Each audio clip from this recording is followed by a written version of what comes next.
Kerajaan perlu memperkenalkan cukai keuntungan luar biasa bagi memperkukuh kedudukan kewangan dalam menepani cabaran getir pandemik COVID-19.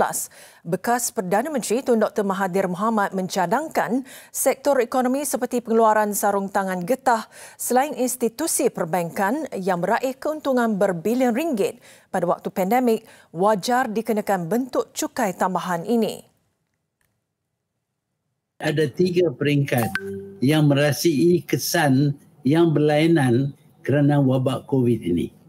Jadi kita patut fikir tentang perlunya kita adakan cara untuk mengimbangkan kesan ini supaya yang dapat keuntungan besar patut mereka membantu usaha kita untuk menolong yang rugi terbanyak, iaitu tadi disebut tentang windfall tax.